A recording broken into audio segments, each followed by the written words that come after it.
All right. Welcome, everybody, to another morning of Read Rich and Righteous. We're continuing our journey as we read Rich and Righteous, the spiritual secrets to mastering money, manifestation, in your mind.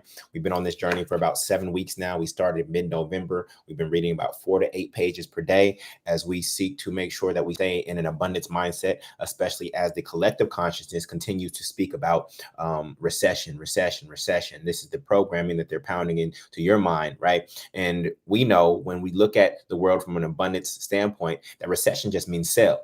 And so when things go on sale, we should get excited, right? Now, we never want to get excited about other people having to lose, but because of the money mindset that many people have, no matter what they do, they will continue to lose because it all starts up here, right? It all starts up here. And so people got all kinds of stimulus checks and things of that nature during COVID. And what you'll find is that money has just returned back to those who have the abundance mindset. And so we are making sure that we pour into ourselves every single morning. We're here at 8:30 a.m. every single morning on weekdays, reading the book. The community is continuing to grow and expand. We are on YouTube, we are on Instagram, we are on Facebook, and this has just been a beautiful experience. And we're almost halfway done with the book. And so that's what the power of consistency looks like. And I've really enjoyed this journey with you. For those of you who are interested in getting the book, you can go to moneyandmanifestation.com. You can go to moneyandmanifestation.com. You will be able to buy the book for $100. It's on Amazon. It's $100 for one book on Amazon. Okay. But when you go to moneyandmanifestation.com, you get 5 copies of the book, one for you, 4 for you to give away to other people, to stimulate your personal economy. You give and you shall receive, right? So we need to activate the first law. There's all kinds of sequences in the Bible, right? Seek ye, we talked about this yesterday. Seek ye first the kingdom of God and all of its righteousness, and all these things shall be added unto you, right? There's a sequence there. Give and ye shall receive. So the reason many of you aren't receiving at the level that you desire is because you're not giving enough. And so when you are in a mindset of scarcity, the number one thing that you can do is go give. Because giving, the act of giving, not just talking about giving, the act of giving shows you and reminds you that you have something to give. The act of giving shows you that you have something to give. It reminds you, right? And so now you don't just have to believe your way out of scarcity. You've actually demonstrated that I'm not scarce, that I have something to pull from, right? And when you realize that you were tapped into God, which is the unlimited source of supply, then you realize, well, I thought I had a little to give, but I keep on giving and I keep on getting replenished because I'm also working on my muscle of receiving, and my cup never gets empty. My cup never gets empty. And so that is what wealth consciousness is, when we no longer have to think about money, when we can be in this earthly, material, physical experience and be operating based on what our heart desires, right? And bringing heaven on earth, heaven being our greatest the greatest vision and the greatest good that we can imagine for ourselves and others, right? And bringing those thoughts, those ideas into physical manifestation, which is represented by earth. This is what it means to bring heaven on earth. And that's what we're all here to do in this virtual reality experience. Can we think of an idea, a good idea, and can we actually take it out of our mind and actually manifest it so that we can experience in time, space, and reality? Okay, so this is the beautiful experiment and experience that we have. And today we are talking about the power of your imagination, how to use your, what I call, imagination. I call it imagination. And so I'll show you how I spell it. So we're using your image in nation. Okay. Your image. You got to see the word image in there, because I think that will help you understand the power of it. Now, before we go forward, if you could please like and share, please like and share so that we can crack these algorithms. I actually believe that I got shadow banned by Facebook and Instagram recently, due to some of my posts about who the true Jews are. And they have their organization, and anything you say about them, they will try to snuff you out. And so yeah, so I think I got shadow banned. And so my post as of recently have not been reaching as many people as we desire. Now, guess what? I don't care. I don't care. You are all here, and that's all that matters. But if we can reach other people through actively pushing against the algorithms, that would be great. So please like and share this video. You, know, there are some people who try to snuff out the truth. That's weird. That's weird to me. But if you know that other people knowing the truth is going to implicate you or actually reveal who you're not, then I can see why they do it. And it's okay because God is at my back, right? So no weapon formed against me shall prosper, right? And if God be for me, who can be against me? If God be for me, who can be against me? So we keep it pushing and I keep showing up. Guess what? What they don't know, family, is if there were only 5 of you here, I would still be here.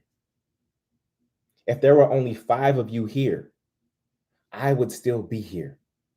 Because God says, show up and read your book every single weekday. I would still be here whether there are 5 of you or 500 of you. I'm still going to show up. I'm still going to get this information out of my head and into the world.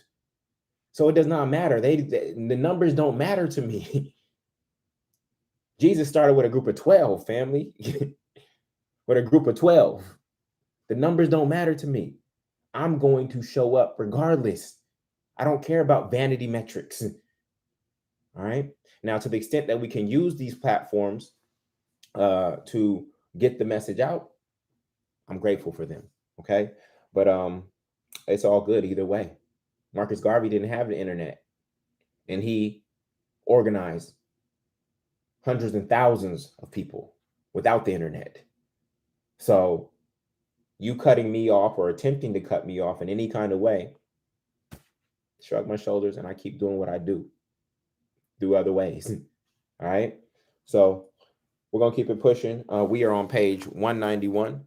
We are on 191 right now, and we're talking about using your imagination. After Lot, excuse me, after Lot had departed, the Lord said to Abraham, now lift up your eyes from the place where you are and look to the north and the south and the east and the west. For all the land that you see, I will give to you and your offspring forever. I will make your offspring like the dust of the earth, so that if one could count the dust of the earth, then your offspring could be counted. Get up and walk around the land through its length and width, for I will give it to you. Genesis 13:1. Okay. So this scripture is important, and I don't know if you caught it as I read that scripture, what this scripture is really about and how it connects to your imagination. Abraham actually didn't go anywhere.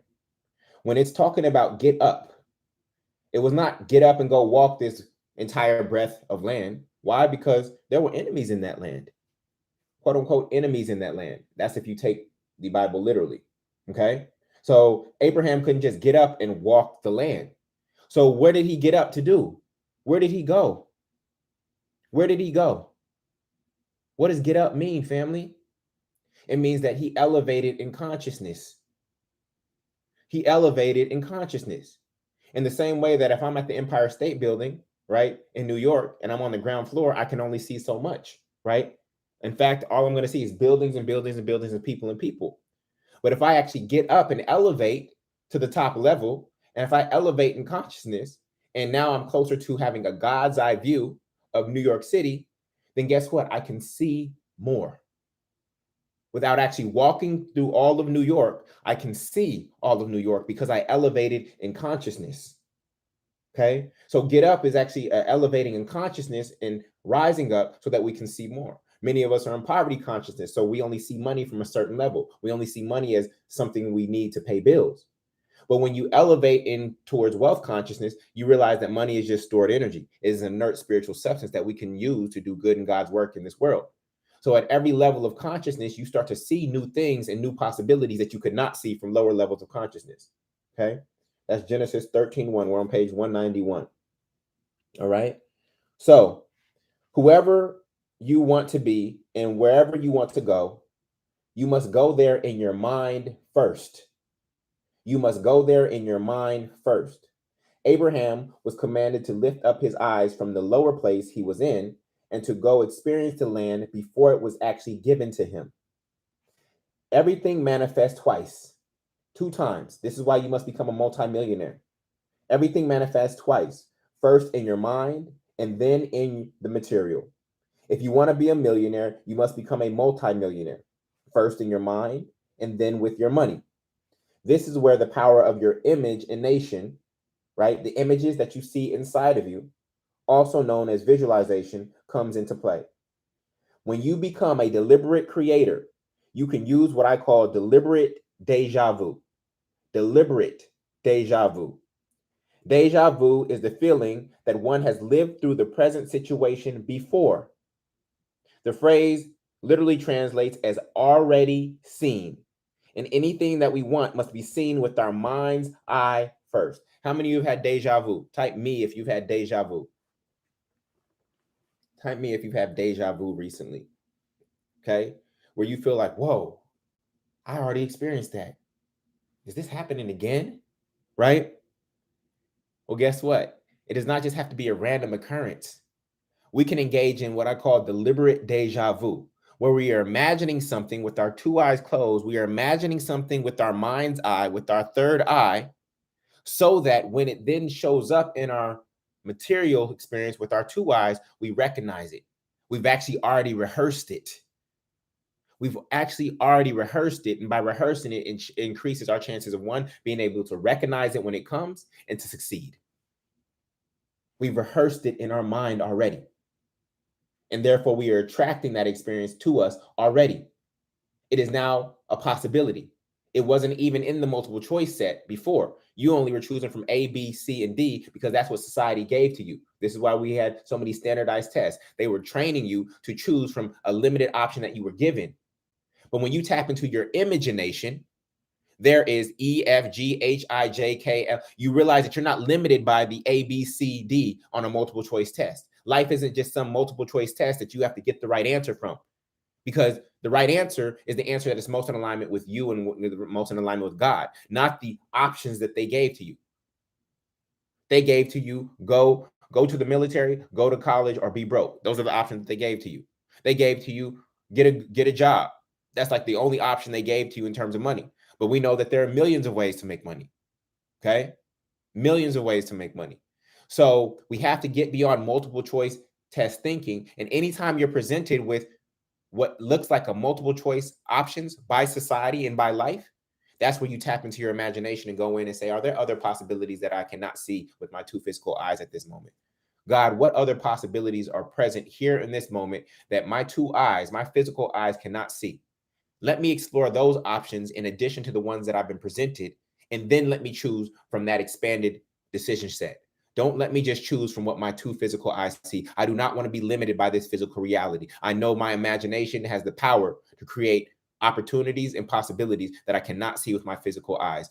Before I choose, before I move forward, let me imagine that which I really want. Let me imagine a way that is more in alignment with who I am, rather than me feeling like I have to choose between these limited options that the world has presented me. Okay.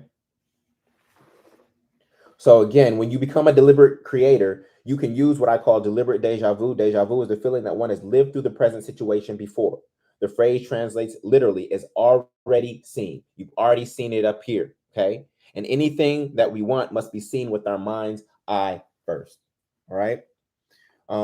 If Instagram goes down, please jump over to YouTube. If Instagram goes down, please jump over to YouTube. If YouTube goes down, please jump over to Instagram. Okay. We're on the bottom of page 91. Isn't it true for how you book a trip to a foreign country? Don't you go there first in your mind through other people's stories, pictures, and videos before you arrive there in the flesh? Have you ever blindly booked a flight to a place you didn't visit in your imagination first? Just think about how you book a trip. You go to that place in your mind first, and that actually increases your desire to go there. It increases your anticipation. We know there's two sides of desire, right? There's the negative side where something outside of you is pulling you and drawing you. But then we know how to use desire in a positive way, right? Where it is generated from within, that it is really just a point of attraction, that because you believe so strongly in something, you become a point of attraction and it is drawing unto you. Okay. So there's two sides of desire. The Buddhists typically say all desire is bad, but no, when you want to bring something into manifestation in this world, There needs to be a healthy level of desire and belief in love for that thing for it to draw and attract unto you. Okay. So again, when you book a trip, you go there in your mind first. You already visualize yourself in that hotel. You visualize yourself on the beach. You visualize yourself in that pod flying across half the world. You visualize the food that was there. You visualize that in your mind before you tasted it, before you slept in that bed, before you were in that jacuzzi, before you were on the beach. You already went there. You just now want to experience it in the flesh. That's it. But you've already been there. In your mind, you already went there. Okay. Using imagination, someone can daydream on their day job and be on a beach in the Caribbean mentally, though they are physically sitting at their desk in a cubicle. You can travel to an island and feel it without getting on an airplane. But the beach they see themselves on is rooted in lack of freedom they don't currently feel they have at a job they hate, in the same way a mirage appears to a person dying for thirst in a desert. So the only reason that this person is sitting in a cubicle imagining a beach is because they don't want to be where they are. But the only way to get to where you desire is by being where you are and fully accepting where you are and imagining a new way out of where you are. Not imagining the ultimate destination of where you want to be, right? But, or you can have the imagination of the destination, right? But then you have to imagine, don't just imagine yourself at the destination and then your boss taps you on your shoulder and all of a sudden you're back in a place that you hate. Okay. Now we have to take that same power of imagination and imagine a way to get from here, this cubicle that I hate to be in, to there, a lifestyle that allows me to be on the beach on a Wednesday. Okay. So we don't just want to use our imagination to think about the destination. We also want to use our imagination to create a route to get there. Don't just stop at daydreaming, family. Daydreaming is an indication that you are not happy where you are. Because if you were happy where you were, then you would be fully there. You would be in the here and now. Your mind wouldn't be somewhere else. You're physically here, but your mind is somewhere else. We want our mind, body, and soul to be in alignment. We want them all to be fully present. That is when we're experiencing heaven on earth, where we don't want to leave this moment. I don't want to leave this moment. I'm so grateful to be right here, right now. I don't want to leave this moment. My mind is not drawing me over here. It's not telling me I want to be over there. I am fully present and happy to be here in this moment. There is no past. There is no future. The only time that exists is here and now. If I ask you, where are you? The answer will always be here. If I ask you, what time is it? The answer will always be now. The right answer will always be now. There's nothing else that exists. We are on a time continuum of here and now, here and now, here and now. But Jullien, what about yesterday? Here and now, here and now, here and now. Yesterday doesn't exist. It's gone. Can you go back there? If it existed, why can't you go back there?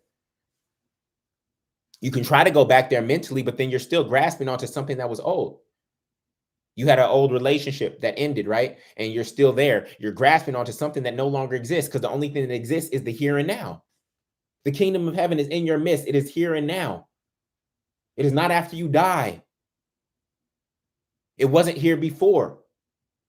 It is here and now. It is with you in this moment. Okay? So daydreaming is just, if you daydream at your day job, it is just an indication that you aren't fully present. And the only way to get out of your present situation is to be fully present in it, to feel that unhappiness, to feel the desire to tap into your talents and to reach your full potential. And then take those energies, that current, those charges, those emotions that are in you, and use them to create a new possibility for your life. Daydreaming alone about where you want to be will not get you out of that situation. We have to use the power of the creator or the creativity and the creative mind that God gave us to find a way out. Okay. We can reverse this use of imagination to escape instead, to instead create.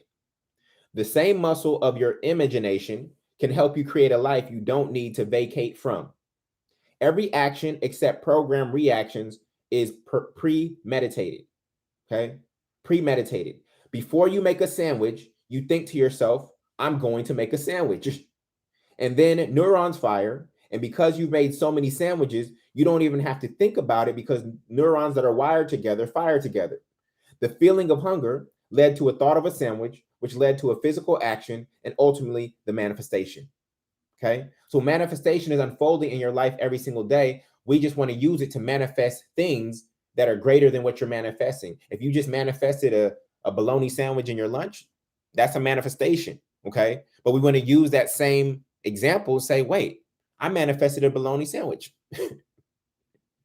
right? I thought about it, right? I desired it. I took physical action and it's here and I'm eating it, right? That's a manifestation. So when you think about manifestation, a lot of people think about, oh, just magical things coming to life. Oh, I got $1 million windfall today. I found $100 on the ground. That's how most people think about manifestation. They're waiting for some big manifestations. But if you only understood that you are manifesting right now, you've always been manifesting. You manifested the life that you have right now in this moment. You manifested that. Now, you may not want to accept that you manifested that. And when you don't accept that you manifested this life, then you're giving something outside of your self-power. Oh, my parents made me this way. My school system made me this way. This person made me this way. This institution made me this. My job made me this way. You're externalizing your power. You're giving an X cause or an excuse.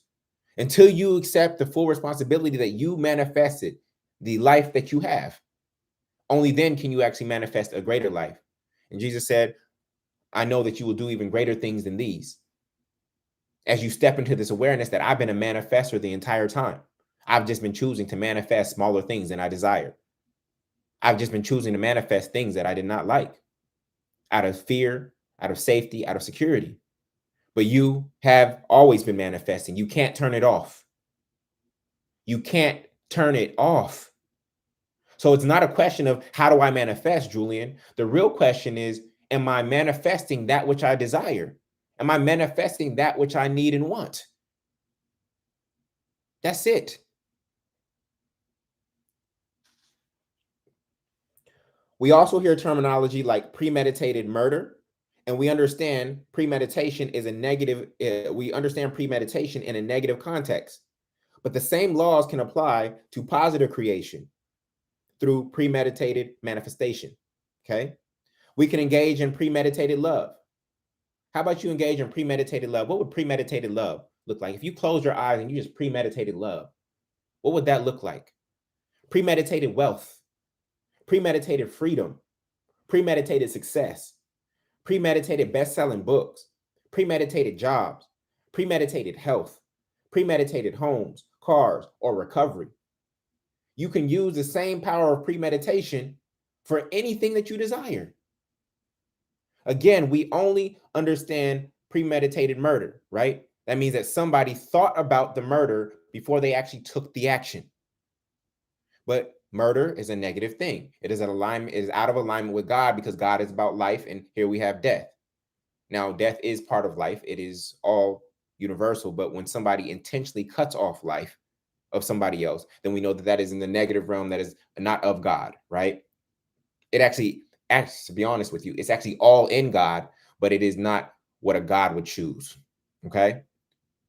When you understand that death and life is all part of a spectrum, it is all necessary. We all are going to die in terms of the physical body. Your spirit doesn't die. It doesn't have to. It can. It can. Okay. So in the career context, it's called a dream job, right? How many of you ever found yourself saying, oh, I want my dream job. I'm going after my dream job. In the career context, it's called a dream job because you dreamed or imagined it first. You can test drive a car to get mentally ready to buy it, even though you are not financially ready. You can set goals and plan out your year or day before it unfolds. You can imagine the best case scenario occurring before walking into a seemingly difficult conversation. The only way to shape the future is from the present moment. The only way to shape the future is from the present moment. And then once you actually get into the future, it then becomes the present moment. So again, we're only back to here and now. We're on page 193. When I ask people what financial freedom means to them, I'm looking for specific images. Having an image of financial freedom, a snapshot of a moment in time, a picture you would post on social media can give us a vision of what it will take for you to be free. We can't leave it up to vague words and ideas like, oh, happiness. Financial freedom means happiness. It means I'm rich, or it means family. What does happiness look like on a daily basis? How much money is rich? What's the dollar amount? And what would I see with the camera if you were to free to live out your value of family right now? Everybody in chat, let me know. If I were to see, because family is usually one of people's top 3 values. If I were to ask you, what image would you see? What picture would you see if you were living out your value of family? Don't just give me some curated family photo. Like if we were to take a snapshot of time, a sliver of time, and you were living out your value of family, what would I see? What would I see?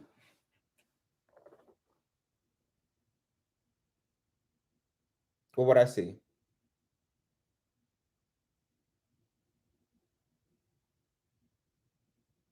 Traveling? Traveling where? I need you to get very specific. We're traveling. Traveling where? Are you traveling to the grocery store?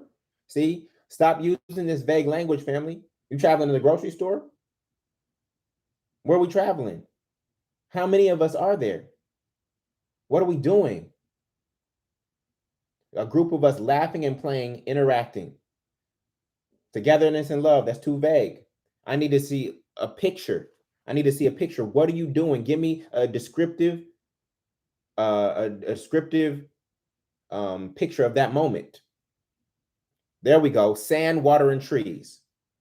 Okay, good.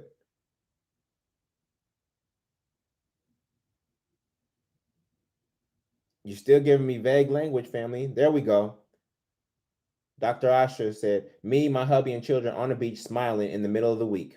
Good. She gave a date to it. Because anybody can go to the beach on the weekend after they've been on the corporate plantation. She said in the middle of the week.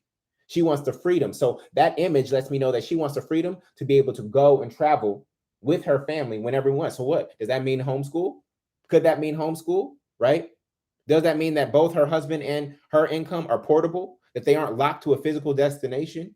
Right? So when we get very specific about the image, right, it actually reveals other things that must be in place for that image to become a reality. This is why I need you to get specific. We can't just use these vague ideas. It is hard to hit a vague target, family. It is hard to hit a vague target. So when you do your premeditation, I want you to come out of it with with specifics. But once we have those specifics, I don't want you to hold on to them in this way. I don't want you to grasp onto them. We say, dear God, give me this or something better. Because sometimes once we get too specific and we get attached to the specifics, then we can only see it coming to us in that one way. But the way God pours into us through many different channels to the degree that we're open.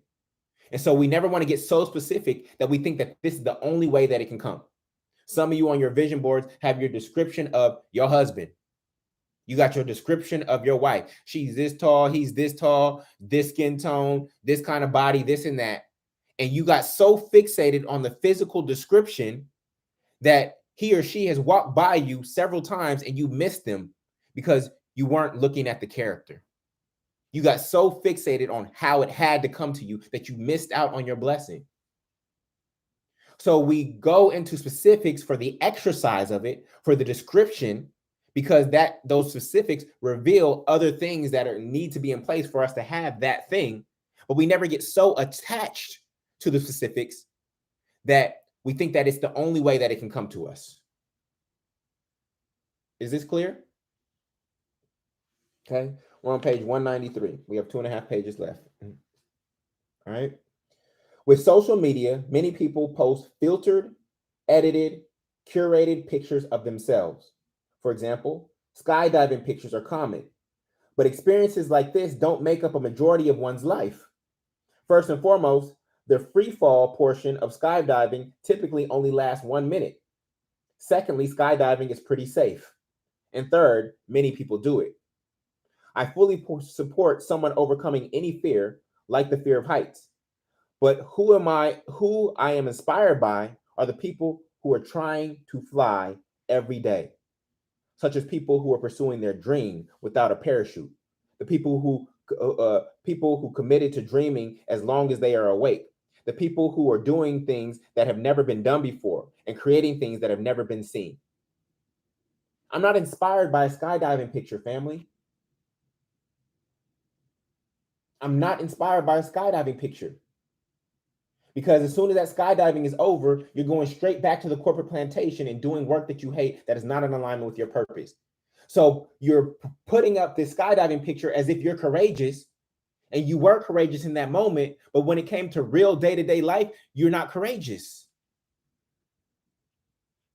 So what am I supposed to do? Like your picture because you jumped out of a plane and it only lasted 1 minute, yet there's no courage in the rest of your life?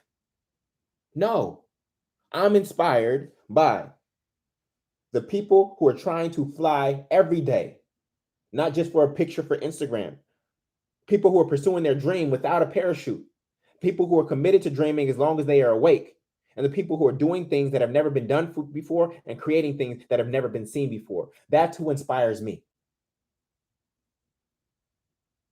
You rarely see pictures of people's 40-hour work week, yet that is a majority of people's lives. I don't want you to just have glimpses of freedom. It goes beyond social media, highlight reels, temporary vacations, and how much money you make. I want freedom to be your default way of being, doing, and having in the world. That's why they call them reels, because they're just highlight reels. They don't paint a picture of people's entire life. And this is why I need you to get out of the idea and the practice of comparing yourselves to others. Seeing other people's feeds and reels, they're curated, they're filtered. Okay. Now, I hope that there are people who are authentically living that life. And even in between those highlights, their life is good. I pray that that's the case. Okay. But when it comes to comparison, right, we're looking for the people who are being courageous every single day. We're looking for the people who are living in abundance every single day, not just showing you moments of abundance that are actually backed by debt. You see somebody on a vacation, you see somebody with a new outfit, you don't know if that was backed by debt or because they're really doing it. So you celebrating somebody's negative credit card bill that as soon as the camera went off, that they stressing about how they're going to make that payment and how they have to uphold this false image of who they are. On the top of page 194. And I do want to say that we broke 600 today. We have 372 on YouTube. We had 224 on Instagram, and then we got 18 on Facebook. I just opened up the Facebook channel today. And so we crossed over 600 people today. Yes, that is something to celebrate. Thank you, God, for continuing to allow this message to reach more and more people. Even when I get shadow banned, when we go live and the people tap in, can't stop this message from getting out. So I'm grateful for that. I'm grateful for you.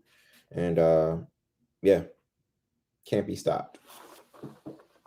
Page 194. And some of you been here since the beginning. You know, we didn't start at 600 people. You know, we didn't start at 600 people. Okay.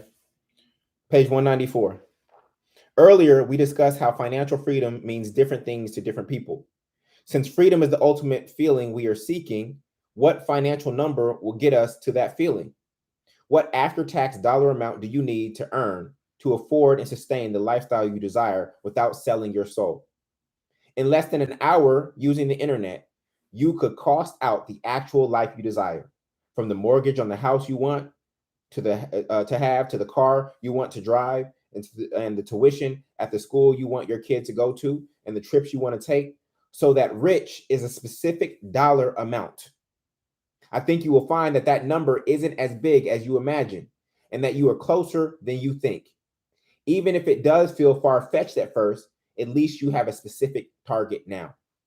So I need you to get out of the idea or out of the language pattern. Oh, I just want to be rich. I want to be wealthy. I want to have a lot of money.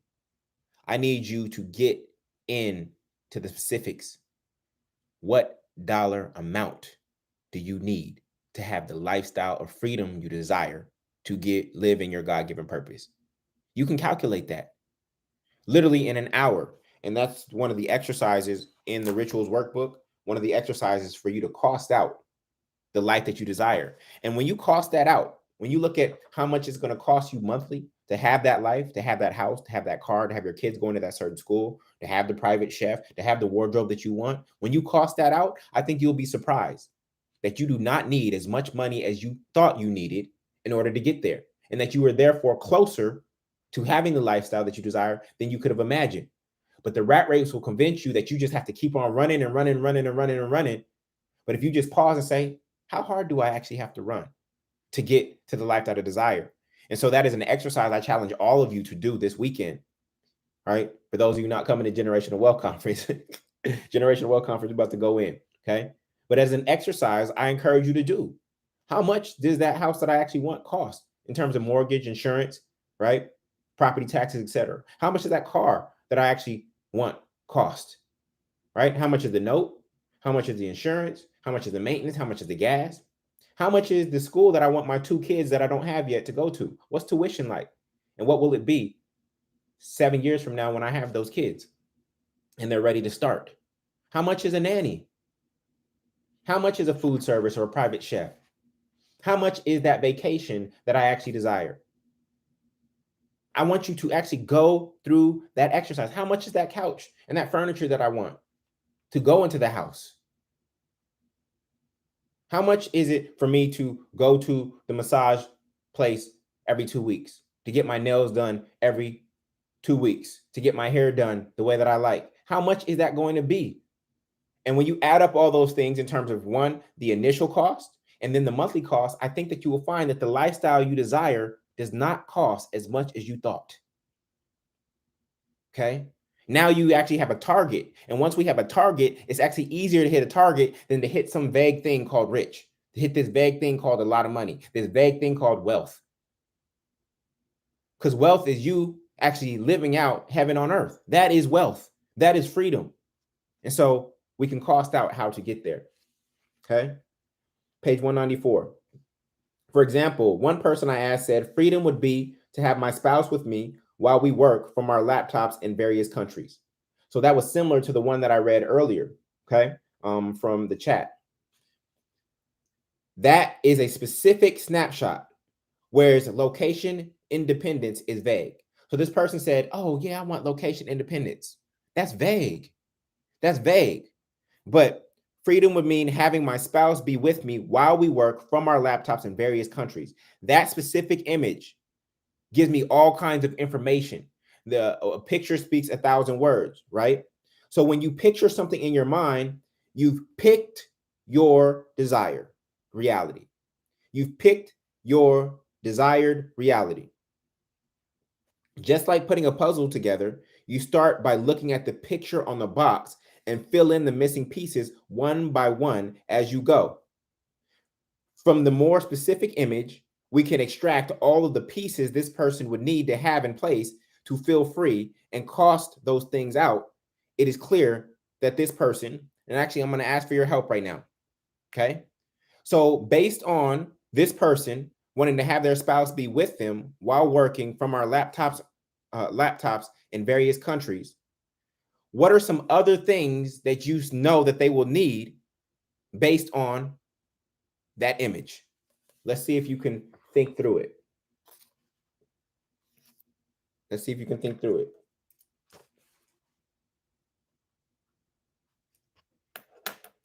What else would they need? They need the ability to what? They need passports. Great. They need passports. Multiple homes. Good. They definitely need laptops. Good stuff. They need passive income.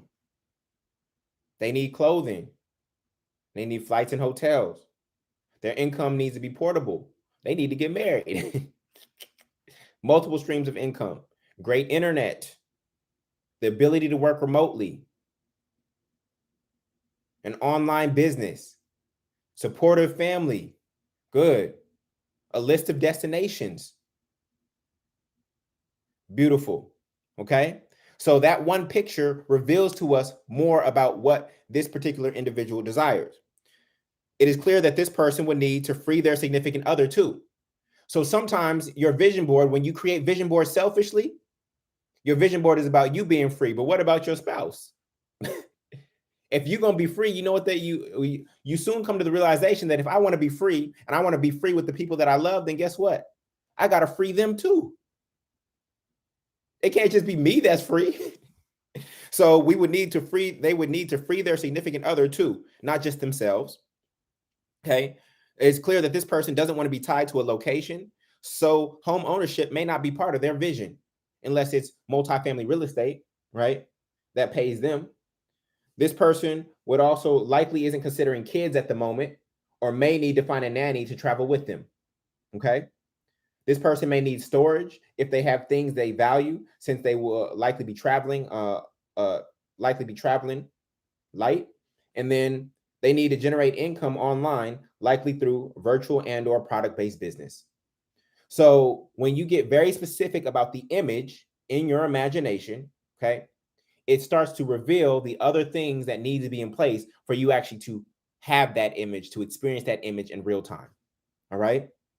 From this snapshot, we can reverse engineer what it will take for this person and their partner to be free together, and they can start to make plans and decisions that move them towards this vision. Perhaps their partner doesn't have the same vision as them, but now with an image, they can at least start to have a conversation around what each individual wants and create a singular vision that aligns with both of their individual ones. Using images to describe what you want avoids confusion in your mind and the mind of those you are seeking to enroll in your vision. When you tap into your imagination, the initial images may only include you.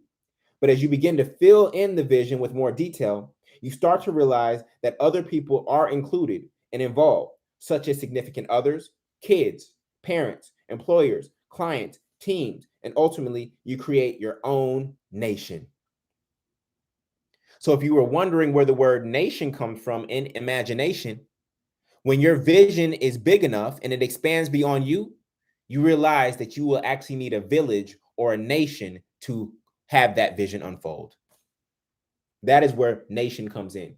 That you'll find that you cannot execute your vision alone, that you will need a nation, a village, a community of people for your vision to become real.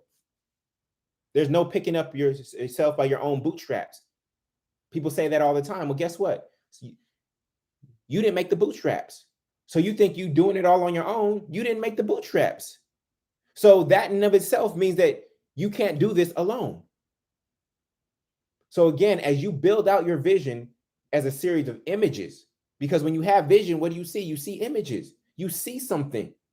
You realize that that vision is not just about you. It does not just include you, and that you are going to have to enroll a team, a nation of people in order for that vision to unfold. We call it image and nation. The image is within, but ultimately you're going to need a nation outside of you in order for that vision to come true. Okay. This is why you must imagine a nation, because our lives are interdependent on other individuals and institutions. That is how we use the power of our image and nation. Okay. We need to get very specific about what we want to see. I need you to move away from vague language. Okay. I need you to move away from vague language. In the chapter before, we talked about the power of our word. Heaven is in the details. Everybody type that. Heaven is in the details, not the devil. Heaven is in the details. When somebody gives you a gift and they paid attention to a detail, like you wanted it, but you wanted it in a specific color, right? Heaven is in the details, not the devil. It is heaven that is in the details. So this is why I need you to get specific about the images that you see for the vision that you have for your life. Okay. Those images are within you. You do not have to see them with your two eyes. Okay. Some of those images may come to you through external sources, but the greatest image that we have is through the power of our mind's eye, our third eye. And then as we shape that vision, realizing that while you may be at the center of that vision, in order for that vision to unfold, it's going to require a nation. I could not do what I do without the people that are in my life. I couldn't do it without my team that's behind me in the multifamily movement. I couldn't do it without my friends and my loved ones. Okay. I could not do this without my mechanic. I could not do this without my barber. I could not do this without my nutritionist. I could not do this without my therapist. I cannot do this without my coach. There are all kinds of people who are part of my vision and they don't even know it.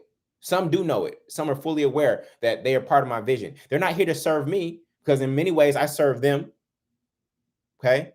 They're not just here to serve me, but they're part of my vision. They're part of my nation. And that's the beautiful thing, is that nobody's vision can actually unfold just by themselves. They can have the vision by themselves, but in order for that vision to come to full fruition, it's going to require a nation. All right. Community, community, community. All right. So I want you to think about who's in your nation. Who are those key people in your life that if for some reason they were to go away, you realize that, oh, that might cause more stress in my life. And as you think about those people, I want you to send them text of gratitude today. I want you to send them text of gratitude today. Thank you for being in my life. To your housekeeper, your mechanic, people who you've overlooked and just say, oh yeah, I paid him, whatever. No, if that person wasn't in your life would be harder right now. You would not be getting closer to your vision if that person was not there. I want you to express gratitude, short little text to 5 of those people who are part of your nation, saying thank you, thank you, thank you. I don't know if I ever told you this, but I appreciate you. I appreciate you doing my yard every 2 weeks. I know I pay you already, but I appreciate you because I don't have to do it. I have a green thumb. I'm going to get out there eventually, but I don't have to do it. And that allows me to focus on my God-given purpose, on being my unique contribution to this world. Uber driver, I thank you. I don't have a car in New York and it's cold out here in these streets. And I'm grateful. I'm grateful to Uber, founder Uber, whatever. Expressing gratitude for those people, your doctors who take care of you, who went through all kinds of study, went into all kinds of student debt in order to serve you, to make sure that you're healthy, that you have the greatest amount of energy and currency in your body, because we know the greatest source of currency is here. It's not this paper money. The greatest source of currency is here. So health is wealth. I just want you to send 5 texts of gratitude today to people that you may have overlooked or taken for granted and just say thank you. Okay? So we will be back here tomorrow, 8:30 a.m. Eastern Standard Time. For those of you who came in and are new to this, we are reading Rich and Righteous, Spiritual Secrets of Mastering Money Manifestation in Your Mind. If you would like to get a copy of the book, you can go to getfreenow.com, getfreenow.com. The links to my book are there. When you buy it, it is $100, but you get 5 copies, plus you get the Rituals Workbook, and you get the audio book. All right. We are teaching you wealth consciousness. Okay. This book is worth way more than $100. This book, through the mindset shifts that you're going to have, is going to create way more than $100 of wealth for you. All right. And not only that, you get 4 additional copies so that you can be in a state of giving, which then stimulates your personal economy and thus your receiving. All right. So that is there at moneymanifestation.com. We also have our new Facebook group, family. We have our new Facebook group, and you can go to, I'm going to put it here in chat. We have our new Facebook group, and it is facebook.com/groups, plural, /rich and righteous. So that is our study group. Many of you said that you wanted to connect with one another. Also facilitating the book exchange for those who don't have a book and those who have bought the book, right? Those who have bought the book have additional copies that they want to give to other people. They want to stimulate their personal economy. And so that was hard to do on YouTube because YouTube doesn't have a DMing system. It's easier to do on Instagram because you can DM somebody. So what I did is I created a Facebook group for us to continue to have this conversation in between our readings. So that is there in the chat. Again, it's facebook.com/groups/rich and righteous. This weekend is Generational Wealth Conference in Atlanta at the Georgia International Convention Center. Unfortunately, I'm so grateful. Tickets are sold out. Tickets are sold out. So you missed the opportunity to come in person, but there are live stream tickets. There are live stream tickets available. So you can still plug in, tap in, and also get the recordings from that event. So go to getfreenow.com and you will see Gen WealthCon. You click there and you can go get some live stream tickets. And then last but not least, we have 100 dope men and 100 dope women. That program is going to start in February. If you are tired of these dating streets, if you know that the game needs to be changed, my sister Ra, and my brother Kazi, we are redesigning the dating process, and we're taking people through a relationship readiness process. One, to heal from past relationships and trauma that you may have experienced from that before you get back out in the game, to cultivate self-love, right? And really your vision, as we talked about today, for your life. And then how the actual process to actually find a partner that aligns with that. The process is absolutely powerful. We meet consistently to outline that process, and we're excited to take this first group of people through that process. So that is going to be in February. And so if you're interested in that, again, go to getfreenow.com. You will see the link there. You'll fill out the interest form. And then when we're ready to share the opportunity with you all, we will send out information to just that group. So that is all at getfreenow.com. And with that, I will see you at 8:30 a.m. Eastern Standard Time tomorrow. Please set a phone alarm. Please set a phone alarm. I don't want to bombard you with emails and text messages. So set a phone alarm for every weekday. We are here. Again, this is probably going to take us through, we might be done by the end of February, but we'll see. Because right now we are on page 196. The book is 404, I think. So we're almost halfway there, and we started mid-November. So it's been a good run. For those of you joining us on Facebook, this was a first attempt to try Facebook. Facebook didn't give us too much reach. So we'll try again and see what happens. So those of you on Facebook know that we are also on YouTube or Instagram, and there's bigger communities there. Okay. So with that, I appreciate each and every one of you. I'll see you here at 8:30 a.m. Eastern Standard Time tomorrow. Tomorrow we were reading How to Get Everything You Pray For. How to get everything you pray for. Many of us were taught to pray in the wrong way and for the wrong things. And I will be showing you exactly what to pray for so that you can get everything that you desire. All right. So have a great day, everyone. I'll see you tomorrow. And yeah, at getfreenow.com is where all the links are. Get Free Now. For those of you on Instagram, it's in my bio. For those of you on Instagram, it's in my bio. And for those of you on Facebook or on YouTube, you can go to getfreenow.com once you click over. Okay. Appreciate y'all. Much love. Peace.